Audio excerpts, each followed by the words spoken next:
नवी मुंबई से अगर हम अलीबाग जाते हैं तो 2 घंटे लग जाते हैं। वो समय सिर्फ आने वाला है 30 मिनट्स, 30 मिनट के अंदर। हो वैसे भी बाय रोड अगर आप मुंबई से आते हो अटल सेतु के थ्रू और एग्जिट लेते हो नवी मुंबई में, और वहां से फिर से अगर आप उरन जाते हो और फिर अलीबाग पहुंचते हो, तो बाय रोड जो है within hour, half an hour, मतलब 1-1.5 घंटे के अंदर जो है आप अलीबाग एक्सेस कर सकते हैं।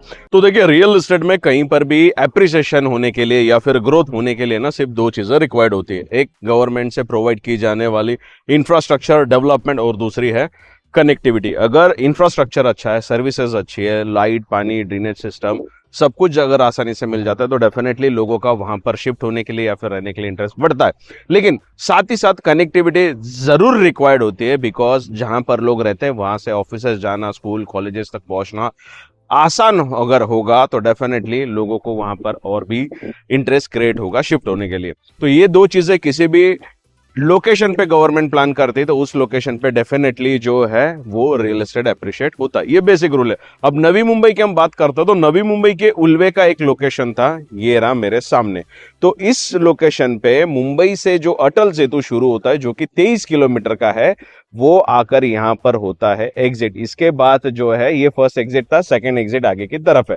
अब यहां पर उल्वे में ये पहला अटल सेतु का एग्जिट मिला, जिस वजह से उल्वे में इस लोकेशन पे जो है काफी अच्छी प्राइस एप्रिशिएट हुई। तो उल्वे में आज की डेट में काफी अच्छा रियल एस्टेट ग्रोथ जो है वो लोगों ने देखा है। खैर, लेकिन आज के इस वीडियो में हम इस रियल एस्टेट इंफ्रास्ट्रक्चर की डेवलपमेंट की बात क्यों कर रहे हैं, तो उसके पीछे रीजन है कि फिर से एक बार जो है आपको मैं नए डेवलपमेंट की इंफॉर्मेशन देने वाला हूं। वैसे अटल सेतु का जब आज से 3-4 साल पहले काम शुरू हुआ तो सबसे पहले वीडियो मैंने आपके साथ शेयर किया था कि इस तरीके से ये ब्रिज बनेगा, यहां पर एग्जिट होगा, यहां पर एंट्री होगी, आगे जाके जो है डेफिनेटली इस लोकेशन पे एप्रिसिएशन देखने मिलेगा। तो ऐसे इंफॉर्मेशन फिर से नवी मुंबई के बारे में आपके साथ शेयर करने वाला हूं। फिर से जो है जिस तरीके से अटल सेतु बना था वैसे ही एक जो है क्रिक के ऊपर बड़ा ब्रिज डेवलप होने वाला है, जिसके वजह से उस लोकेशन पे फ्यूचर में काफी अच्छी रियल एस्टेट में जो है वो एप्रिसिएशन हमें देखने मिल सकता है। तो वैसे मेरा नाम है गणेश और चैनल का नाम है प्रॉपर्टी कवरेज। बाकी की इंफॉर्मेशन आगे। तो देखिए, नवी मुंबई जिस तरीके से डेवलप हुई तो पहले ऐसा लगता था कि वाशी से लेके एरोली और वाशी से लेके पनवेल तक इतना ही जो है वो नवी मुंबई डेवलप होने वाला है। लेकिन नहीं, नवी मुंबई को जो है वो 360 डिग्री डेवलप करने का प्लान था और उसका तीसरा कोना था उरन। तो उरन की तरफ का जो लोकेशन था वो काफी डिले, काफी आराम से जो है वो डेवलपमेंट में आया। वैसे जहां तक उल्वे है, फिर बाद में आगे के कई सारे लोकेशंस है, बीच में JNPT नाम से भी नोड डेवलप होने वाला, उसका एक सेपरेट से वीडियो आपके साथ शेयर करेंगे। तो वैसे करते करते करते उरन के पास एक लोकेशन है जिसका नाम है द्रोणागिरी। तो द्रोणागिरी जो है वो लैंड पूरी सिडको ने एक्वायर की थी, जहां पर अब सिडको डेवलपमेंट कर रही है, बाकी के भी इंफ्रास्ट्रक्चर वहां पे प्रोवाइड कर रही है। और उसी उरन के लोकेशन से जो है अलीबाग आता है खाड़ी के, यानी क्रिक के उस तरफ सिर्फ 2 किलोमीटर पे। लेकिन ये 2 किलोमीटर का जो खाड़ी है, क्रिक है, उस वजह से अलीबाग को एक्सेस करना बहुत डिफिकल्ट था। उस वजह से क्या होता था, नवी मुंबई के जो लोग हैं उन्हें अगर अलीबाग जाना है तो उनको लॉन्ग डिस्टेंस बाय रोड जाके जो है वो अलीबाग जाना पड़ता था, या फिर बाय फेरी या फिर बोट के जरिए जाना पड़ता था।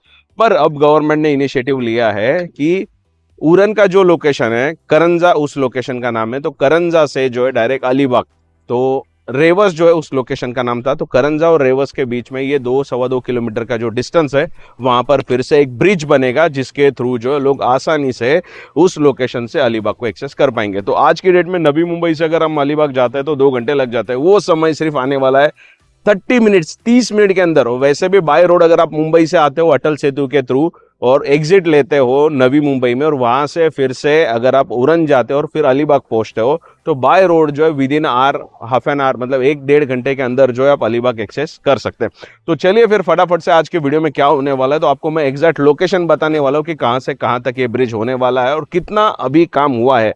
ऐसा नहीं है इंफॉर्मेशन सिर्फ पेपर या कागजों पर है, तो काम ऑलरेडी शुरू हो चुका है। तो कितना काम हुआ है, बीच में जो भी लोकेशन आएंगे वो सब कुछ जो आपके साथ शेयर करने वाला हूं। तो चलिए फिर चलते हैं साइट विजिट के लिए।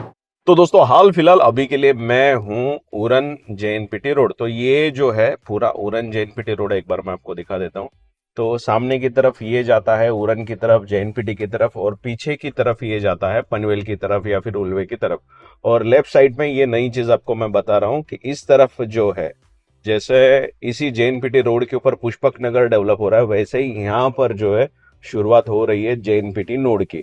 तो ये पूरा जो लैंड पार्सल आपको खाली दिख रहा है यहाँ पे डेवलप होने वाला है आपका जेएनपीटी नोड। तो अभी जो है मेजोरिटी जो भी बिल्डर्स एंड डेवलपर्स है उन्होंने लैंड का, किसी ने पोजीशन लिया है, किसी ने नहीं लिया है, किसी का पोजीशन मिला है तो उन्होंने फाइल जो है वो सीसी के लिए पुटअप किया हुआ है गवर्नमेंट के पास। तो यहाँ पर भी जो फ्यूचर में आपको ऑप्शंस देखने मिलेंगे कमर्शियल्स के, रेसिडेंशियल्स के। और ये है सामने की तरफ हमारा हाईवे। तो यहाँ से सीधा सीधा हम पहले चलेंगे उरन की टूवर्ड्स, बीच में द्रोणागिरी आता है, ट्राई करेंगे द्रोणागिरी एक्सप्लोर करने का, और सीधा फिर आपको मैं उस लोकेशन पे लेके चलूंगा जहां से कंस्ट्रक्ट हो रहा है हमारा अलीबाग को कनेक्ट करने वाला ब्रिज।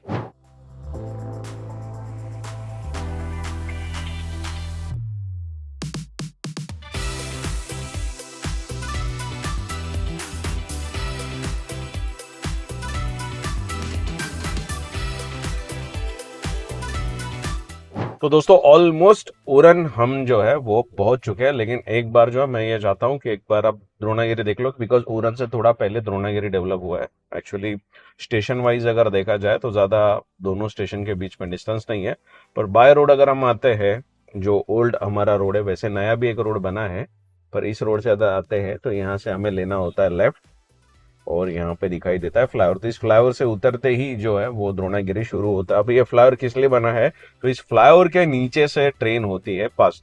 तो कौन सी ट्रेन पास होती है, तो जैसे हमें पता है कि CSMT छत्रपति शिवाजी महाराज टर्मिनल से पनवेल तक जो है लोकल ट्रेन आती है, लेकिन नवी मुंबई में आने के बाद नेरुल करके एक स्टेशन आता है, तो वहां से सेपरेट लाइन शुरू हुई है नेरुल से, जो कि आती है उरन तक, और उसी रेलवे ट्रैक के ऊपर जो है उल्वे ये रेलवे स्टेशन आता है, जिसकी डेवलपमेंट की बात हमने थोड़े टाइम पहले की थी। उसके बाद में कई सारे बीच में जो है JNPT, रांजनपाड़ा ऐसे स्टेशन डेवलप हुए हैं, और उसके बाद में इस तरफ ये आता है हमारा द्रोणागिरी रेलवे स्टेशन। यहाँ से थोड़ा सा विजिबल नहीं होगा, पर जैसे ही फ्लाईओवर उतरते हैं तो यहाँ से जो है वो द्रोणागिरी शुरू हो जाता है। तो इस तरफ सामने की तरफ हम देख सकते हैं ये है पूरा द्रोणागिरी, और इस तरफ जो ऑरेंज शेड हमें दिखाई दे रहा है वो है हमारा द्रोणागिरी स्टेशन।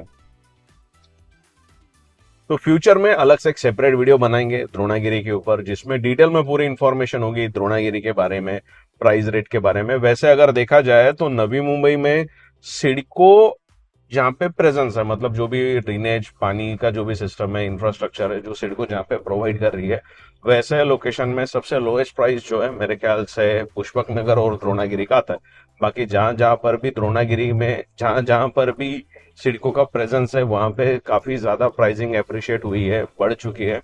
तो अगर आपका बजट नहीं है तो द्रोणागिरी में आप प्रॉपर्टी देख सकते हो कंपैरिजन में, बिकॉज लोकल ट्रेन यहाँ तक आती है, तो लोकल ट्रेन की कनेक्टिविटी का कोई प्रॉब्लम नहीं है।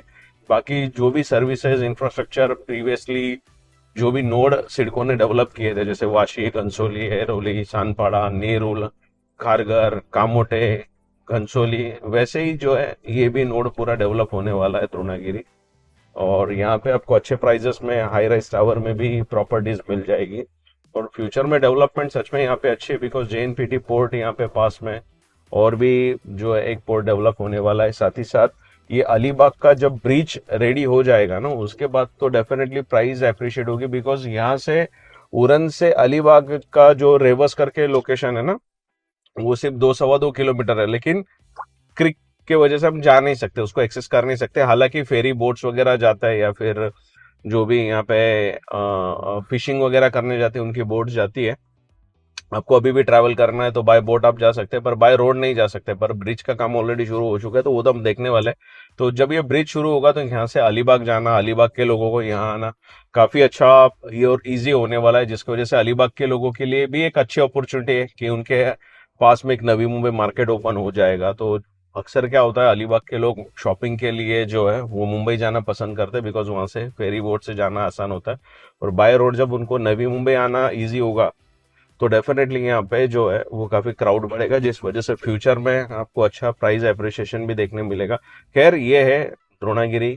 तो आसपास जो आपको ऐसे बिल्डिंग्स दिखेंगे, कंस्ट्रक्शंस दिखेंगे, रोड्स जैसे आप नवी मुंबई में देखते हो सेम वैसे ही स्टाइल का जो है कंस्ट्रक्शन यहाँ पे है, रोड की डिजाइनिंग वैसे ही है, जो भी सिडको ने किया है पहले के नोड में वैसा ही सब जो है यहाँ पर भी देखने मिलेगा। जो डिसिप्लिन हम फॉलो करते थे नवी मुंबई में, वैसे डिसिप्लिन से जो है ये पूरा नोड भी डेवलप किया जा रहा है। तो चलिए फटाफट से क्या करते हैं, इस टॉपिक को करते हैं यहीं पे क्लोज द्रोणागिरी के, और यहाँ से बढ़ते हैं आगे ब्रिज की तरफ, जो क्रिक है, जो खाड़ी है उस तरफ, बिकॉज वहीं पे हमारा जो एक्चुअल मोटिव अचीव होगा, बिकॉज काम जो है हमें एग्जैक्टली देखना है कि कितना काम हुआ है। तो दोस्तों उरन ऑलरेडी हम पहुंच चुके हैं। राइट साइड पे यहाँ पर एक्चुअली पेड़ ज्यादा है इसलिए वो दिख नहीं रहा है, पर सामने की तरफ जो है उरन रेलवे स्टेशन हमें दिखाई देता है। तो वो है हमारा उरन रेलवे स्टेशन। अब काफी लोगों का ये सवाल होगा कि यहाँ पे इतना बड़ा अगर ब्रिज बनने वाला है तो रोड यहाँ पे वाइडिंग जरूर होनी चाहिए, पर ये जो उरन के गांव के इंटरनल रोड्स है वो रोड्स है। वाइडिंग का तो शायद से हो सकता है, मुझे उसके बारे में इतना अपडेट नहीं है, पर उस फ्लाईओवर के साथ जो है डायरेक्ट से सेपरेटली इस तरफ जो है, क्योंकि जो हमारा ब्रिज बनने वाला है वो इस तरफ बनने वाला है, तो यहाँ से डायरेक्टली एक इंटरनल नया रोड बनेगा जो कि सीधा सीधा द्रोणागिरी जो मैंने आपको दिखाया वहां पे डाउन होने वाला है। तो बाकी इस रोड के ऊपर वहां का जो क्राउड होगा वो तो आने वाला ही नहीं है, तो इस रोड से उसका कोई कंसर्न नहीं रहने वाला। पर ये रोड अभी के लिए शुरू है और दूसरा रोड उस तरफ कंस्ट्रक्ट होने वाला है, तो जो डायरेक्ट हमारे ब्रिज के साथ कनेक्ट होगा और डायरेक्ट द्रोणागिरी में एग्जिट लेगा। और द्रोणागिरी से भी नए रोड्स काफी डेवलप हुए और भी अच्छी बेटर कनेक्टिविटी डेवलप होने वाली है। तो क्राउड को डाइवर्ट करने के लिए, ट्रैफिक को डाइवर्ट करने के लिए काफी अच्छा प्लान है गवर्नमेंट के पास। तो फाइनली दोस्तों ये है उरन का यहाँ पे मेन चौक, मेन मार्केट, और इस मेन मार्केट से हमने लिया है यहाँ पर ये लेफ्ट। तो ठीक है, अभी के लिए रोड्स थोड़े से जो है यहाँ पे कंजेस्टेड है, बिकॉज गांव के जो इंटरनल रोड्स होते हैं वैसा ही है। यहाँ से शेयरिंग ऑटो, अगर आप बस वगैरह से आते हैं, आपको जाना है अलीबाग फेरी से, तो यहाँ से ऑटोज वगैरह आराम से जो है आपको मिल जाती है। ये है यहाँ पे इनका बस स्टॉप, एसटी स्टैंड, और यहाँ से हम चल दिया। तो यहाँ से कुछ ज़्यादा दूर है नहीं एक्चुअली, ड्राइव करके जो है आसानी से हम 2-5 मिनट के अंदर जो है वो पहुँच जाएंगे।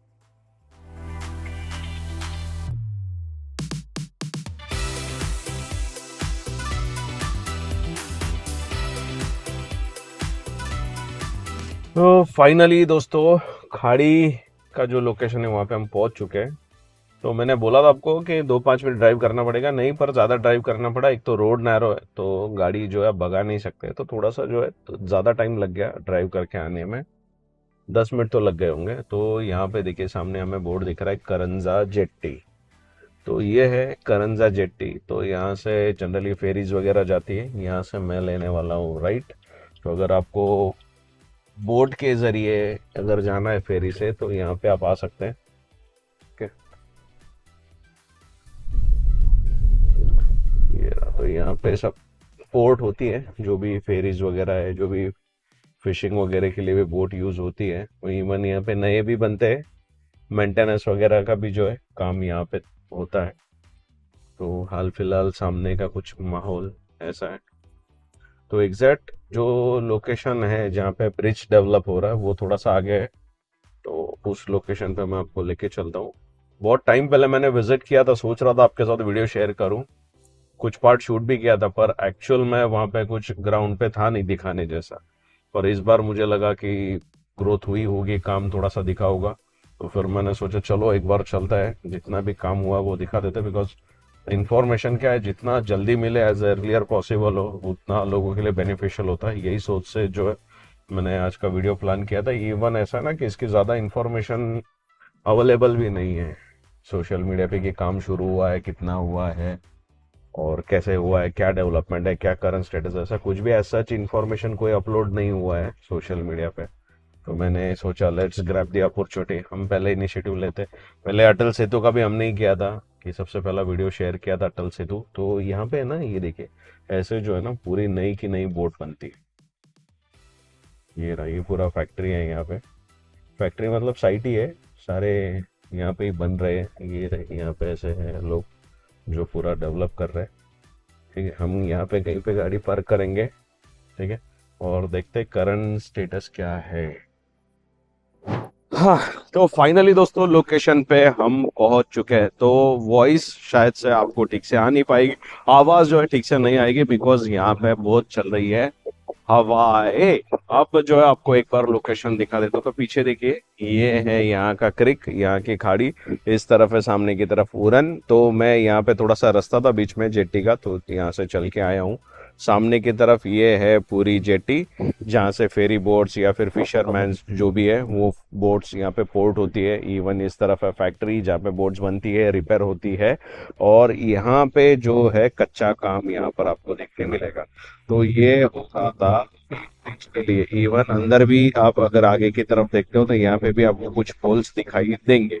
तो और यहाँ से सीधा हम आगे की तरफ देखते हैं एंड में, तो उस तरफ जो किनारा हमें दिख रहा है वो है हमारा अलीबाग का रेवस। तो यहाँ से जो हार्डली 2 सवा 2 किलोमीटर का ही डिस्टेंस है और ये फ्लावर का काम शुरू है। पर अभी के लिए पता नहीं, काम यहाँ पर ग्रोथ दिख नहीं रही। पिछली बार मैं जब आया था तो काम यहाँ पर शुरू था, पर अभी के लिए यहाँ पर ब्रिज के लिए काम करते हुए कोई लोग दिख नहीं रहे। इतना काम करके जो से रखा गया है एज इट इज। अब ये क्यों काम रुका हुआ है या फिर बारिश की वजह से बंद है, इसका कोई अपडेट नहीं है। खैर, मैं जाके थोड़ा सा रिसर्च करके आपके साथ में जो है वीडियो जरूर शेयर करूंगा। हाल फिलहाल अभी के लिए जो है थोड़ी सी ब्रिज के बारे में इंफॉर्मेशन आपके साथ शेयर करता हूँ। तो जो मैंने स्टडीज की है, जो भी मैंने ऑनलाइन इसके बारे में पढ़ा है पोर्टल्स पे, अलग अलग लोकेशंस पे जाके, तो 2027 तक जो है इसका कंप्लीशन का प्लान है। और अक्सर ऐसा होता है कि साइट के ऊपर गवर्नमेंट के प्लान ज्यादा अच्छे होते हैं पर साइट के ऊपर उतना कॉपरेशन मिलता नहीं है। इंटरनल काफी सारे इश्यूज आते हैं पर उसके बारे में ज्यादा अपडेट होती नहीं है। लेकिन अटल सेतु जैसे 3 साढ़े 3 साल में जो इन्होंने कंप्लीट किया, तो आशा है ये ब्रिज भी जो है 2027 तक रेडी हो। क्योंकि इस ब्रिज के बाद में जो है ना उरन को काफ़ी अच्छी डेवलपमेंट और कनेक्टिविटी देखने मिलेगी, द्रोणागिरी को देखने मिलेगी, जिसकी वजह से रियल एस्टेट में जो है काफ़ी अच्छा एप्रिसिएशन फ्यूचर में देखने मिलेगा। तो ये अपडेट सिर्फ आपके लिए इसके लिए प्रोवाइड करता हूँ ताकि आपका जो है रियल एस्टेट में एक्सपीरियंस बेटर हो सके। वैसे कहीं पर भी अगर आप प्रॉपर्टी खरीदते हैं या फिर बाई करते हैं तो एक चीज़ याद रखना, सारे पेपर ढंग से चेक कर लेना, कहीं किसी सॉलिसिटर एडवोकेट को दिखा लेना, फिर जो है प्रॉपर डिसीजन लेना। बिकॉज नवी मुंबई के आसपास इतनी सारी डेवलपमेंट शुरू है। अब जब ऐसे वीडियो, जब मैं जैसे कंटेंट बनाता हूँ, ऐसे वीडियोस लोग देखते हैं तो मार्केट में निकलते हैं कि चलो यार इस लोकेशन पे एप्रिसिएशन होगा तो कहीं पे प्लॉट खरीद लेते हैं, कहीं पे फ्लैट खरीद लेते हैं, कमर्शियल्स खरीद लेते हैं, और उस चक्कर में लोग कहीं ना कहीं अलग तरीके से फंस जाते हैं। तो मेरा सजेशन क्या है लोगों को, अगर आपको प्रॉपर्टी खरीदनी है, बाई करनी है ना, तो किसी अच्छी सॉलिसिटर को दिखा लीजिए, किसी अच्छे सॉलिसिटर से बात कर लीजिए, प्रॉपर डॉक्यूमेंट चेक कर लीजिए।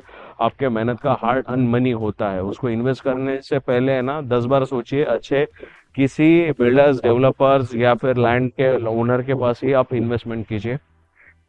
अब मैं इसके लिए ये वीडियोस नहीं बना रहा हूँ कि मेरा इस जगह पे कुछ इन्वेस्टमेंट है, मेरे कुछ प्रोजेक्ट्स है या फिर मैं कुछ यहाँ पे काम कर रहा हूँ रियल एस्टेट। मेरा कोई सेल का काम नहीं है, मेरे को कोई कमीशन नहीं चाहिए, मेरा किसी बिल्डर के साथ, किसी लोकेशन के साथ कोई टाइप नहीं है। सिर्फ लोगों को इन्फॉर्मेशन मिल सके, इसके लिए ये मेहनत होती है। आपको ये मेहनत अच्छी लगती है तो आपसे सिर्फ रिक्वेस्ट इतनी होती है कि चैनल को सब्सक्राइब कीजिए, वीडियो को लाइक कीजिए और शेयर कीजिए, ताकि हम जैसे लोगों की हेल्प हो सके। जितना आप शेयर करोगे, सब्सक्राइब करोगे, लाइक करोगे, उतना डेफिनेटली एक मोटिवेशन बढ़ता है। तो ऐसे ही इंफॉर्मेशन के साथ आगे फिर से मिलूंगा। अभी के लिए जय हिंद।